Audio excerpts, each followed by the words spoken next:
Buenos días, chicos, buenos días. Los invito a que ya hagamos silencio, por favor. Hoy estamos haciendo el cierre del mes de la diversidad. Durante todo este mes tuvimos distintas actividades y precisamente vamos a hablar de algo que es muy importante para ustedes y es el protocolo de la ruta violeta, ¿cierto? Para que tanto docentes, estudiantes y empleados sepan cómo se debe aplicar, en qué casos y cuáles son pues como las indicaciones e instrucciones que lo coordinan.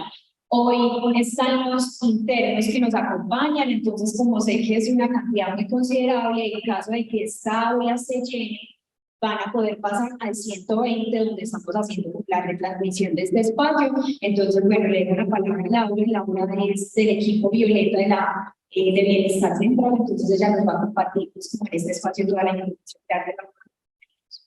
Muchas gracias, Jessica. Mi nombre es Laura María Arias Restrepo, soy abogada feminista, integro el equipo Violeta en una de las duplas psicojurídicas que está conformada por psicóloga y abogada, expertas en temas de género, para la atención a casos de violencias basadas en género y o sexuales en el ámbito universitario o en el desarrollo del objeto misional de la universidad. Muchas gracias por estar aquí el día de hoy.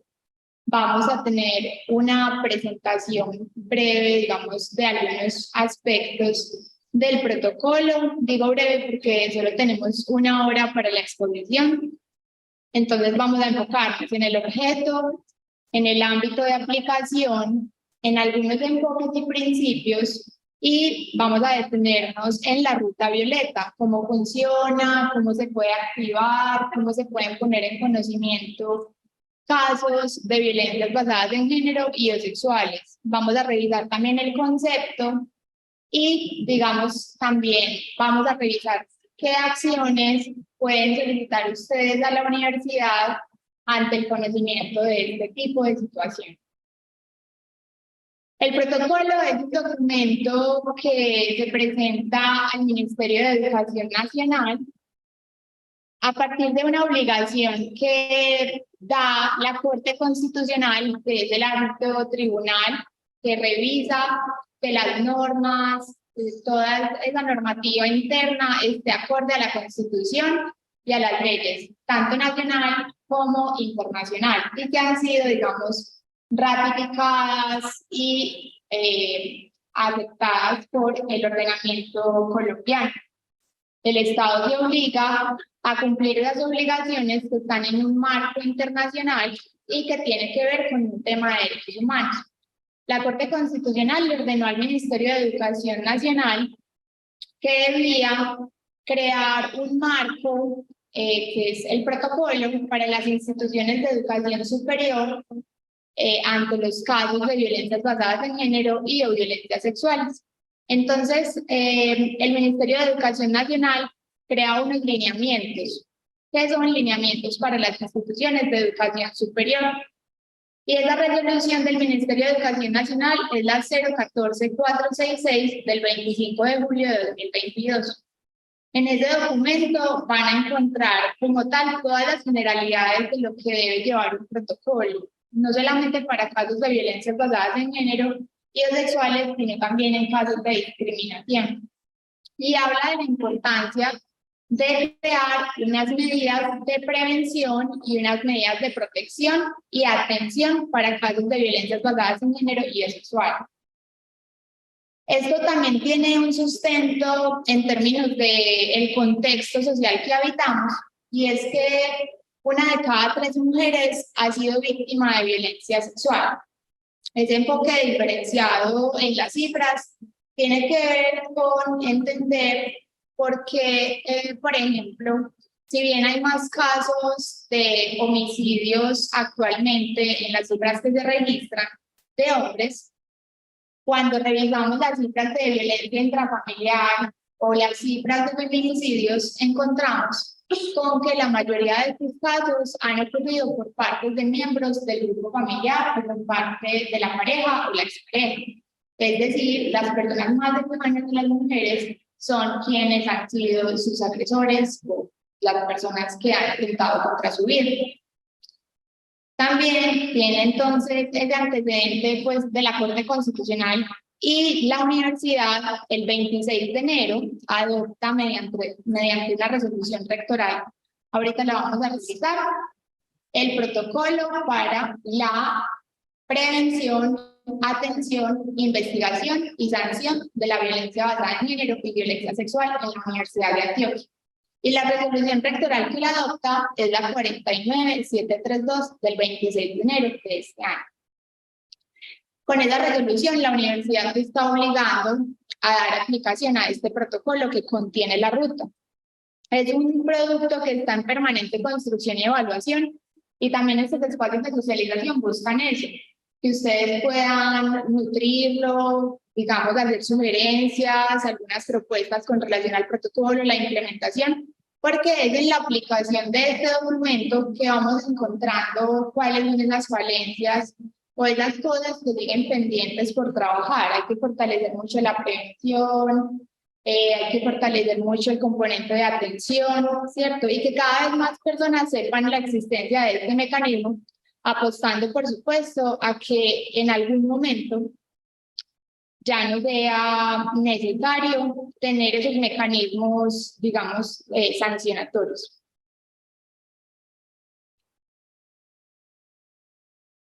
Esta es la estructura entonces del protocolo para la prevención, atención y sanción de la violencia basada en género y biosexual. Están los objetivos, el alcance, el ámbito de aplicación, están los conceptos, los derechos de las víctimas, los enfoques y los principios y las diferentes estrategias que tenemos para la aplicación del protocolo.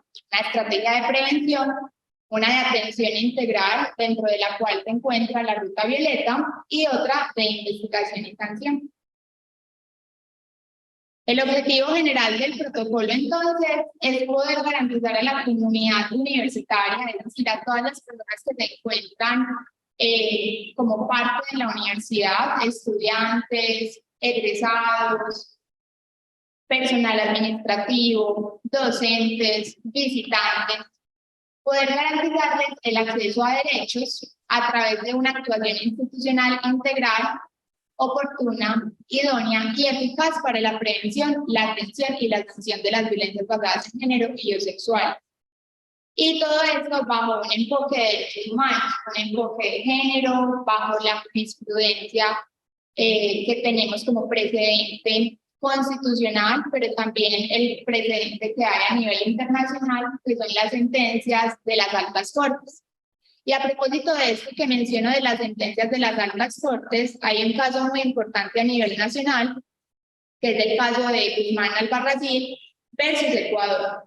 Y es una sentencia de la Corte Interamericana de Derechos Humanos, donde se analiza el caso de un rector de una institución educativa, no de una universidad, pero sí de una institución educativa, que durante muchos años abusó sexualmente a una estudiante de un colegio. Y resulta que la niña que había sido abusada había acudido a diferentes instancias en algún momento y no había sido, pues por supuesto, como era el rector quien estaba cometiendo las agresiones, era mucho más difícil para ella, era una menor de edad. Entonces, esto afecta profundamente la salud mental de la niña. La niña tiene, pues, bueno, se suicida y es su madre quien hace la demanda ante la Corte Interamericana de Derechos Humanos. Pueden buscar el caso, es el caso Guzmán Albarracín versus Ecuador. Es un caso muy conmovedor donde la Corte Interamericana de Derechos Humanos deja unos lineamientos para la atención de este tipo de casos, para la investigación y la sanción. Y le dice entonces a las instituciones de educación superior, en este momento, deben tener mecanismos para la prevención, la investigación, la sanción y la atención de los casos de violencias basadas en género, en especial los casos de violencias contra las mujeres, teniendo en cuenta los hechos pues, que habían ocurrido en ese momento. El alcance de este protocolo de la Universidad de Antioquia es dar unos lineamientos institucionales para la atención de las violencias basadas en género. Y es tanto para las mujeres como para los hombres, como para la población con orientación sexual e identidad de género diversa, y toda la comunidad universitaria. Ese ámbito de aplicación, entonces vamos a revisar varios puntos. Primero, un ámbito de aplicación personal, es decir, a quienes les vamos a aplicar el protocolo. Y la respuesta sería a los integrantes de la comunidad universitaria, activos y no activos, visitantes y usuarios de servicio. ¿Y qué incluye activos y no? Es decir, tanto a estudiantes que tengan matrícula vigente, como a personas que sean egresadas de la universidad, como a los docentes, con sus diferentes modalidades de contratación. Ya según el tipo de contratación que tengan, pues se mirarán algunas diferencias en términos de lo normativo y el marco de aplicación que tendrán, y también para personal administrativo. El marco de aplicación espacial, el ámbito de aplicación espacial, se refiere a en qué lugar aplica el protocolo, porque el protocolo no podrá tener una aplicación, digamos, a cualquier escenario en el que ocurran los hechos, sino que se tiene que circunscribir a un lugar. Y ese lugar son los escenarios institucionales donde se desarrollen actividades misionales y de apoyo. Esto incluye los escenarios virtuales y digitales.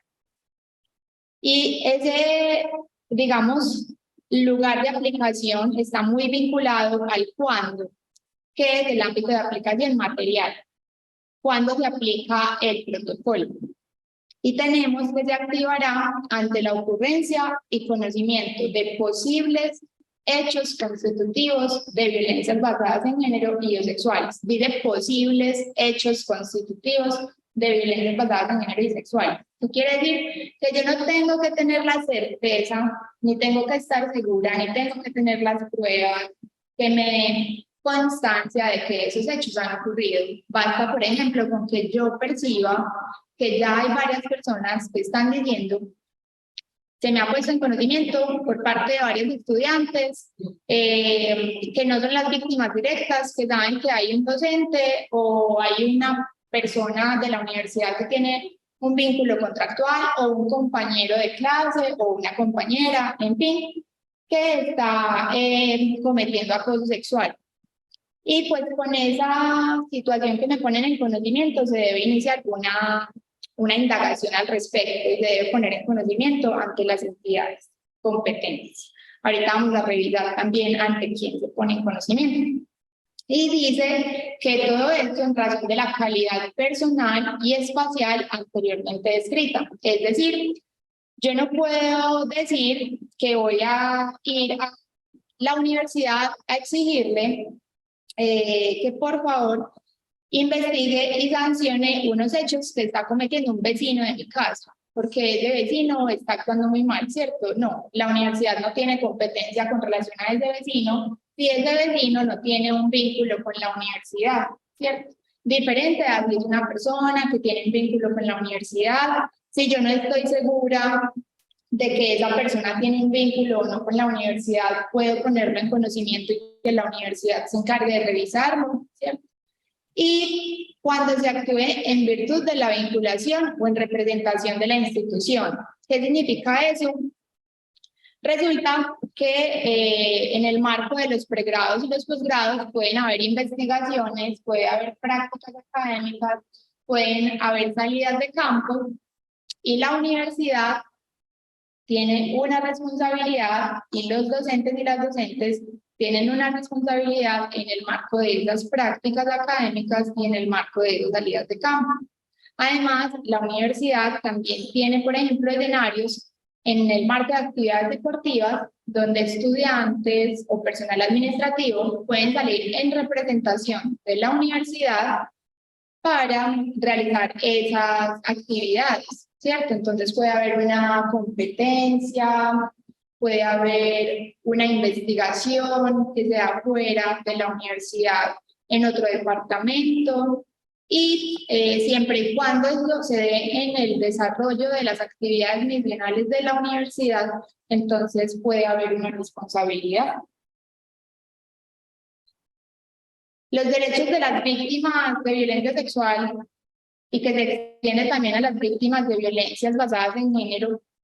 Están aquí, digamos, en esta imagen, son muchos, pero la ley 257 de 2008 va a resaltar algunos. Entonces está la atención integral, poder decidir si desea o no ser confrontada con el presunto agresor o la persona presuntamente agresora en el caso de discriminación, por ejemplo, contra la población con orientación sexual e identidad de género diversos.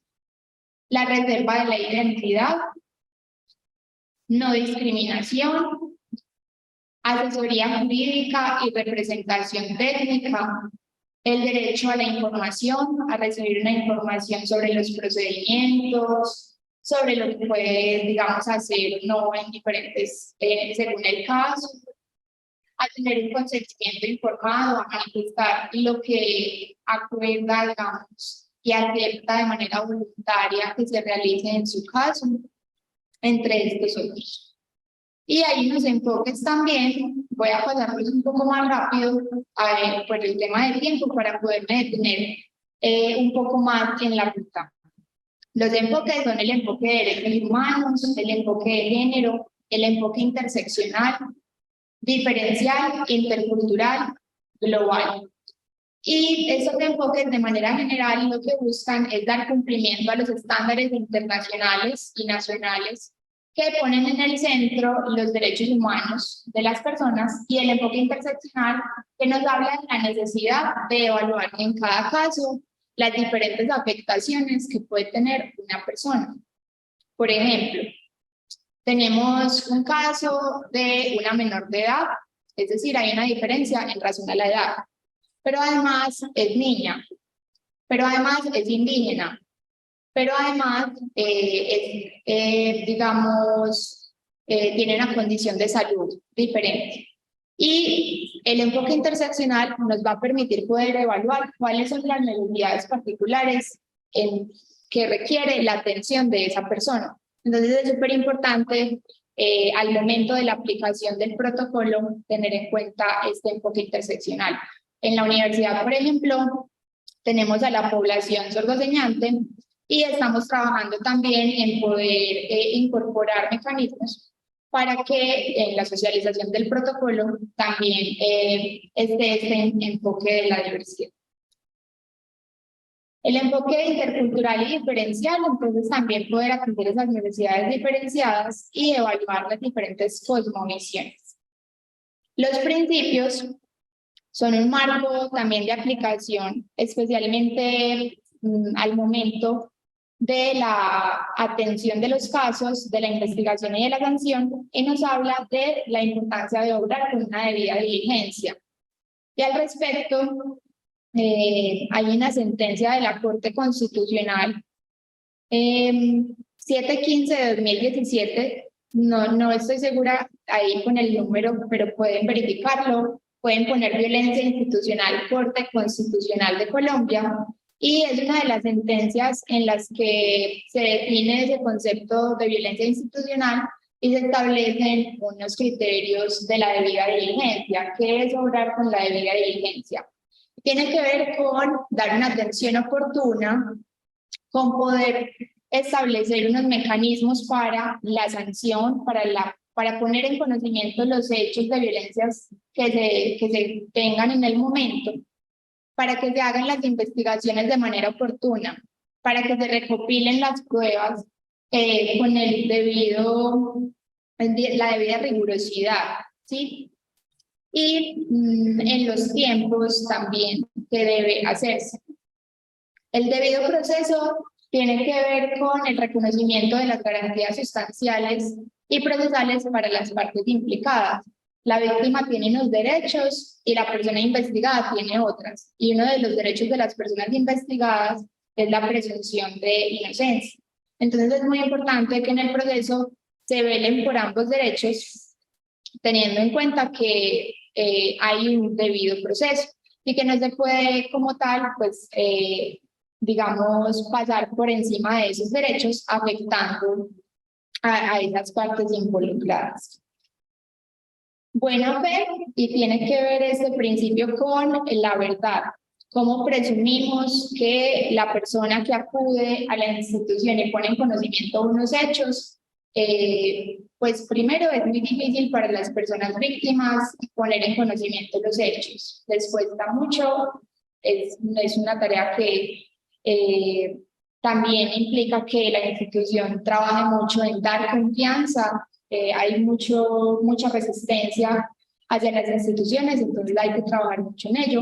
Y una de las maneras para hacerlo es precisamente acudiendo al principio de buena fe, es decir, otorgar veracidad a la narración y a esa puesta en conocimiento de los hechos, sin exigirle pruebas a la persona, sin pedirle que dé constancia de lo que está ocurriendo, porque la atención integral demanda que haya una persona que requiere una escucha frente a la situación que ha vivido. No, ya la parte de investigación y sanción seguramente va a requerir de unas pruebas, necesitará que haya una investigación, pero lo primero es poder atender a la persona que está buscando ayuda. Y esa persona puede ser la víctima directa, ahorita también nos vamos a detener en eso, y si no lo hago, por favor, alguien levante la mano y me lo recuerda.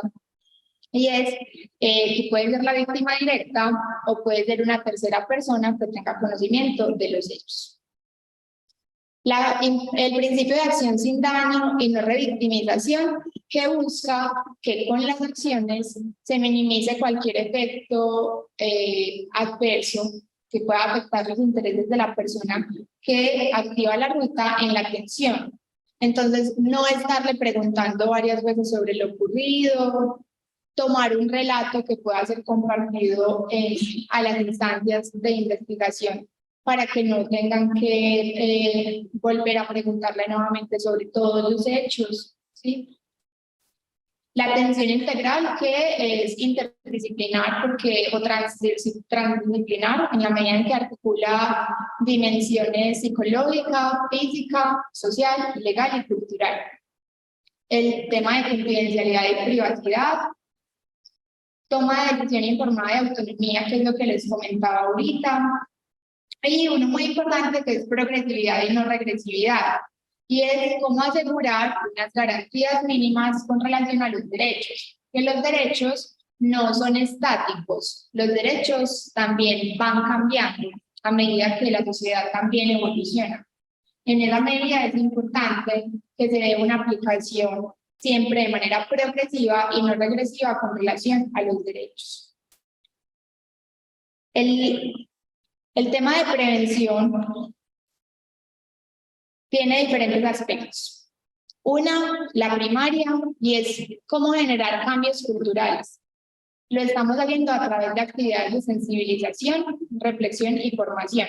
Pero este componente de prevención, en este componente estamos, digamos, involucrados e involucradas todas las personas de la comunidad universitaria. Y por eso es muy importante y se les invita a que lean el protocolo y también en la página de la Universidad de Antioquia, en el micrositio de bienestar universitario, consulten todas las actualizaciones que hay de las noticias para que también estén al tanto de lo que va sucediendo. Una prevención secundaria, que es la posibilidad de detectar riesgos. Esto se logra a través de la caracterización, a través de la identificación de las barreras que hay para la aplicación del protocolo, los comités de género, la capacitación de los primeros respondientes y de la comunidad universitaria.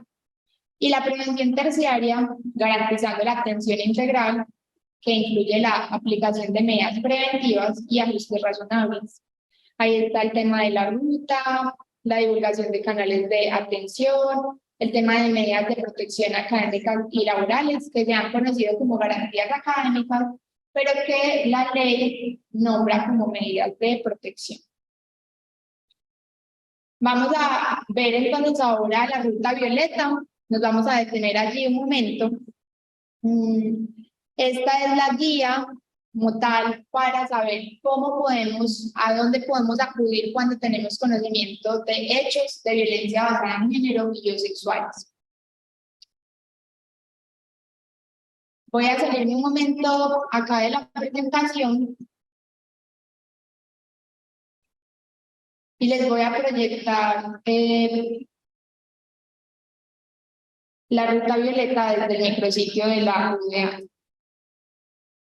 Les voy a mostrar cómo se puede ingresar. Ingresamos al portal de la universidad, vamos a bienestar, bajamos acá por una vida libre de violencias, nos encontramos información de los canales de atención, acá está la ruta violeta, y ahí se puede descargar. Esta es la última actualización de la ruta violeta. Y tenemos entonces lo siguiente. ¿Cómo se puede activar la ruta violeta? Lo primero es que se puede escribir un correo a atención.pgs@uda.edu.co.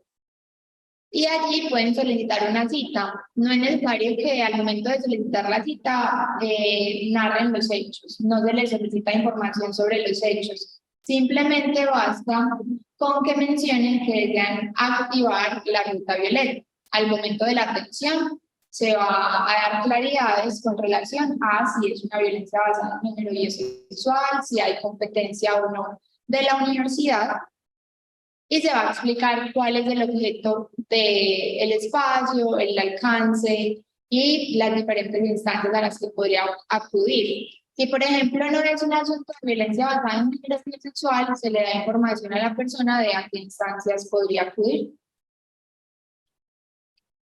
Hay otra opción que es escribiendo directamente a la unidad de asuntos disciplinarios.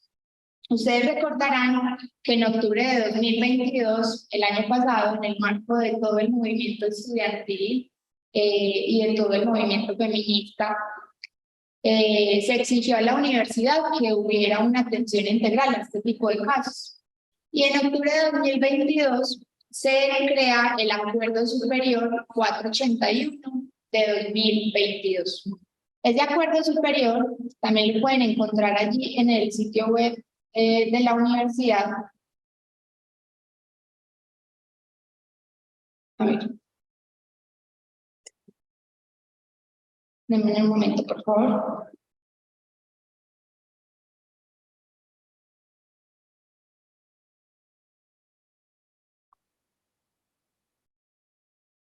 Lo pueden encontrar por acá, la resolución rectoral. Acá está el tema del protocolo, los lineamientos, y acá está la noticia de se aprobó tipificar como faltas disciplinarias las violencias basadas en género y las violencias sexuales. Y el Acuerdo Superior 481 de 2022, que lo pueden descargar también por acá, dice lo siguiente en este apartado. Primero, se adopta como marco normativo aplicable a las disposiciones contenidas en el presente Acuerdo Superior, las normas constitucionales, el bloque de constitucionalidad, la legislación colombiana, la jurisprudencia, los lineamientos de instituciones de educación superior que son del Ministerio de Educación Nacional, la normativa universitaria y todos los documentos relacionados.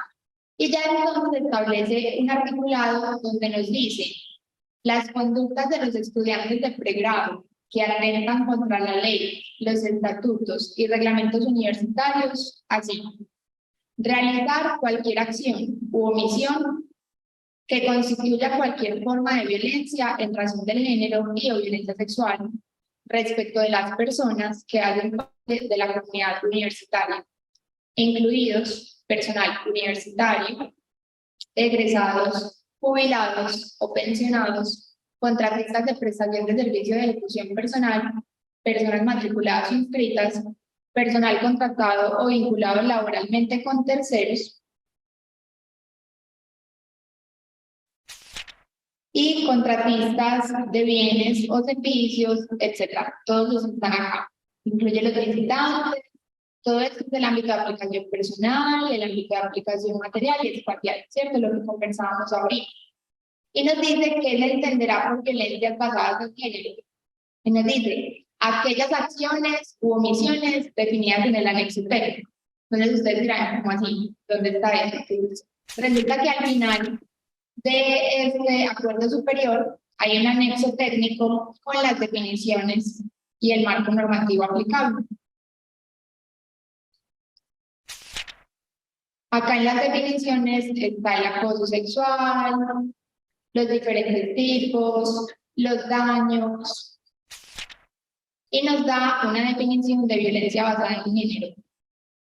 Y dice, es toda acción de violencia causada por un ejercicio del poder fundamentado en estereotipos sobre lo femenino y lo masculino, y las relaciones desiguales entre hombres y mujeres. Este concepto inicial tiene que ver con esa valoración histórica que se ha dado a lo masculino sobre lo femenino. Y lo que les contaba al inicio, de que las cifras, que las pueden revisar en las estadísticas del DANE también, en el Instituto Nacional de Medicina Legal y Ciencias Forenses, que ofrecen unas cifras, pero lo importante no es quedarse solo con los números, sino entender el contexto de esas cifras, el por qué esos números también. Y también reconociendo que hay un subregistro importante. Incluye esta definición también violencias contra las mujeres, violencias también contra las personas con orientación sexual e identidad de género diversas, personas transgénero, lesbianas, bisexuales y hombres gay, queer, etc. Y me voy a devolver nuevamente a la ruta. Entonces les decía que otra forma de activación de la ruta es escribir directamente a la unidad de asuntos disciplinarios. Y por eso me fui al Acuerdo Superior 481 de 2022 para que revisáramos primero qué establece ese Acuerdo Superior en relación a estudiantes y por qué es posible activar la ruta directamente con la unidad de asuntos disciplinarios. La unidad de asuntos disciplinarios es el ente encargado del componente de investigación y sanción. Entonces puede que una persona desee interponer una queja directamente a esta entidad porque no quiere ni considera que necesita una atención psicojurídica. Para nosotras sería ideal que primero acudieran a esta atención psicojurídica, pero la persona puede tomar la decisión de ir directamente. Y para poder solicitar esa, digamos, atención en la unidad, escribí un correo narrando, ahí sí, quién cometió los hechos, la falta disciplinaria que constituye violencia basada en género, ¿sí? Ya la unidad de asuntos disciplinarios le va a solicitar información adicional. Y es muy importante, nosotras hemos estado trabajando en un formato que diseñamos para interponer la queja a la unidad de asuntos disciplinarios, donde se incluye hechos, consideraciones, el sustento, cuáles son las pruebas que se tienen, una enumeración, por ejemplo, de testimonios, documentos que se tienen, donde pueden incorporar, por ejemplo, conversaciones, grabaciones, etc. Y ya hay otras formas como tal de poner en conocimiento los hechos, no son propiamente la activación de la ruta, pero a través de esas líneas se podrá activar la ruta violeta. Y es comunicándose a la línea Violeta Te Orienta, que funciona 24/7, donde les van a indicar sobre las rutas internas y externas. Este es el número de atención 018-423-874. Y si es un asunto donde la integridad física está en riesgo o ha sido vulnerada, pueden llamar a la línea de seguridad bienes y a personas y bienes, llamando al 219-5221 o escribiendo al correo que está allí. ¿Y por qué se establece este mecanismo? Y les pido que presten atención porque pues no quisiéramos que ninguno de ustedes pase por una situación así, ni tampoco que conozca una situación así, pero es una realidad en la que estamos, en la sociedad que habitamos.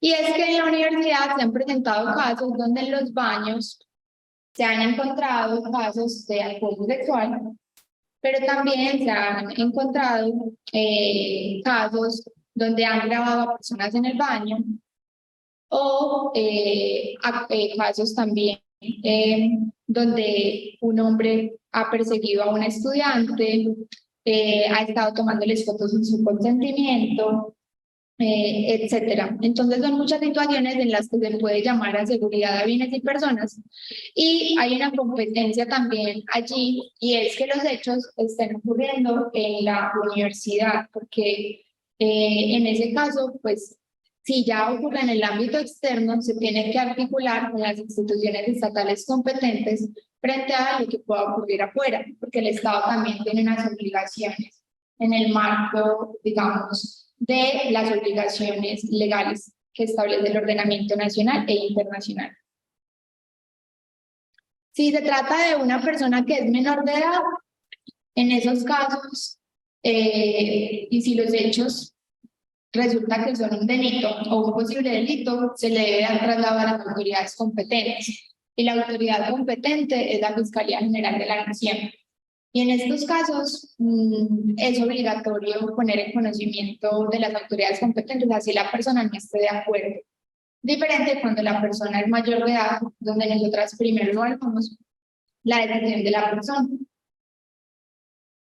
Dentro de los servicios que tenemos en la atención, que es el equipo violeta es el que, digamos, está encargado de la atención integral.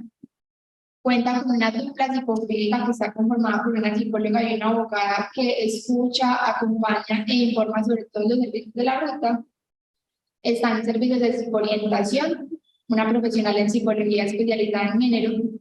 Está una activación en salud que se le da oferta de posibles remisiones a psicoterapia, a psiquiatría, a ginecología, entre otras. Se le informa sobre la posible activación del proceso disciplinario. Nosotras acompañamos la realización de la queja, estamos acompañando también la interposición de denuncias virtuales en la fiscalía, porque muchas personas no saben cómo hacerlo o tienen dudas con relación a cómo pueden organizar las pruebas, y pues ese acompañamiento también les permite prepararse un poco para los procesos. Y hay el tema que son las medidas de protección académicas y laborales. Resulta que las violencias basadas en género y biosexuales tienen una afectación o un impacto sobre la cotidianidad. Y pues para quienes estamos dentro de la universidad, entonces hay otros derechos que se pueden ver afectados. Como por ejemplo, si soy estudiante, se puede ver afectado o en riesgo mi derecho a la educación.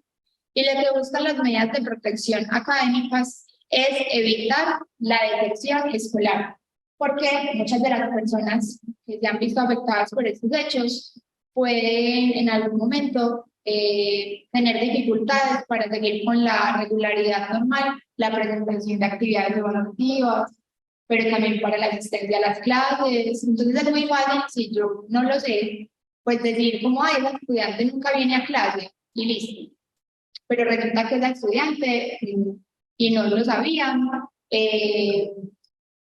ha sido una persona víctima de un caso de violencia basada en género y biosexual, activó la ruta y tiene unas medidas de protección académicas. Y esas medidas que se pueden solicitar, que nos encargamos de remitir o dar traslado a las unidades académicas, que son las encargadas de aplicarlas. Y las unidades académicas, las escuelas, las facultades, los institutos.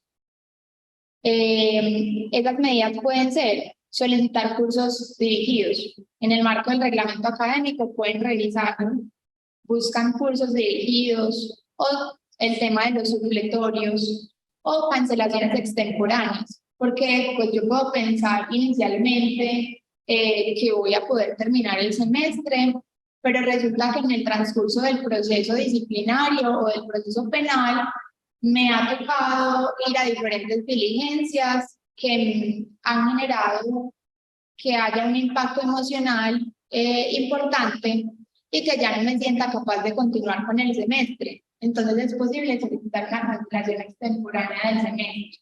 Y el reglamento lo autoriza porque dice que en situaciones excepcionales donde la salud o la integridad, digamos, se ve afectada, se puede aplicar de manera excepcional esa solicitud de cancelación extemporánea. Hay otras opciones, como podrían ser los cursos virtuales. Ya la facultad tendría que evaluar la posibilidad que tiene de otorgarlas o no. Y están las medidas de protección laborales, porque también se puede ver afectado el derecho al trabajo. Entonces, para la solicitud de medidas de protección académicas y o laborales, simplemente ustedes nos dicen en el momento de la atención integral, y no tiene que ser la víctima directa, puede ser también una persona reportante, que es el tema que me falta abordar, porque las personas reportantes o terceras que ponen en conocimiento los hechos, a veces también empiezan a verse afectadas por la situación. Porque cuando están ejerciendo un liderazgo o un acompañamiento, también pueden requerir en el marco de esos trámites que están, por ejemplo, si van a ser testigos en un proceso y demás, pueden estar con la necesidad de que les den algún plazo para alguna actividad si no pudieron asistir. Entonces es muy importante allí que los docentes y las docentes sean más flexibles, pues teniendo conocimiento de la activación de la ruta. Y es muy importante decirles que nosotros al momento desde el equipo, nosotras al momento de solicitar esas medidas, no ponemos en conocimiento los hechos particulares de los casos. Porque cuando iniciaba yo les contaba que es uno de los derechos de las víctimas la reserva de la información. Por lo tanto, no podemos poner en conocimiento los hechos, ni se nos puede exigir que demos constancia de la ocurrencia de los hechos. Ese es un análisis que hacemos al momento de la atención integral en el equipo Violeta por cada una de las duplas, ¿cierto? ¿Hasta ahí alguien tiene alguna pregunta? ¿Alguna anotación? Listo. Y voy a retomar la presentación. Y les quería hablar de quiénes pueden activar la ruta Violeta. Entonces puede ser directamente la víctima, es decir, la persona que ha sufrido los hechos de violencia y que se ve afectada de manera directa. Pero puede ser también una víctima indirecta. Por ejemplo, la hermana de la víctima que ha conocido de los hechos y también ha sufrido la situación porque la conmueve profundamente esa situación que ha vivido su hermana. O también si es una persona con orientación sexual e identidad de género diversa, resulta que está sufriendo discriminación. Y también puede haber víctimas directas allí, si por ejemplo los amigos empiezan a ver hostigados ante las denuncias que empieza a poner en conocimiento. O una estudiante que decide poner en conocimiento los hechos que no le han ocurrido a ella, sino a su amiga o un estudiante. Entonces, en este caso sería reportante, va a ir a poner en conocimiento unos hechos de los que tuvo conocimiento. Y también podría tener un impacto porque resulta que está poniendo en conocimiento hechos por parte de un docente. Y el docente empieza a tomar represalias y dice, no, la voy a poner a perder la materia o le voy a calificar mal. Entonces el estudiante dice, ¿por qué está calificando mal? ¿O qué pasó? Entonces también se pueden solicitar ahí unas medidas de protección que eran lo que les explicaba. En el marco de la competencia de la universidad. Y un poco el tema del componente sanción.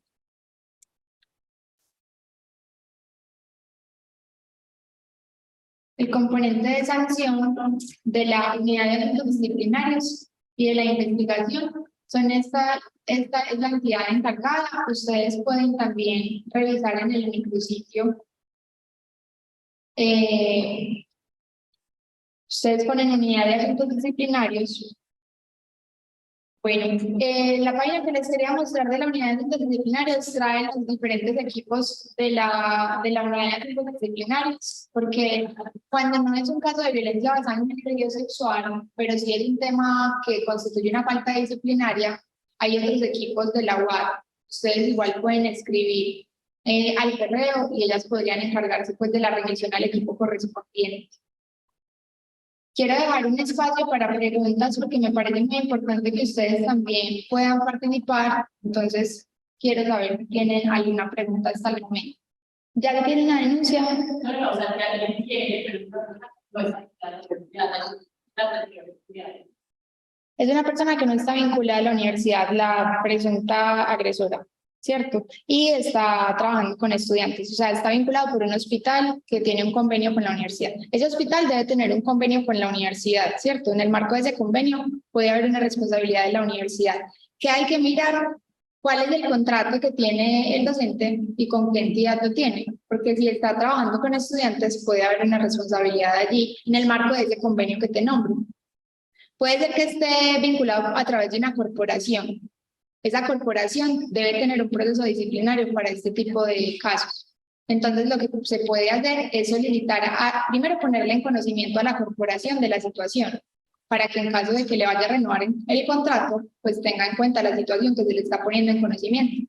Y es muy factible porque esos contratos suelen estar a un término específico. Entonces, podrían decir, por ejemplo, no renovar el contrato ante el conocimiento de los hechos, ¿cierto? Si es una persona que sí tiene una vinculación directamente con la universidad, ahí sí sería la unidad de asuntos disciplinarios. Y si ha ocurrido en espacios, o sea, dentro del desarrollo de las actividades misionales, en algunos casos también puede intervenir la unidad de asuntos disciplinarios. Ya hay que mirar pues como el caso a caso, ¿cierto? Y las particularidades. Bueno, pues como no hay más preguntas, pues simplemente hacerles la invitación a que revisen el protocolo, la ruta, a que puedan acercarse también, pues para indagar más sobre este tema y que pongan en conocimiento, ojalá tan pronto sepan de hechos ante las instancias competentes según la ruta que les dicta conocer acá.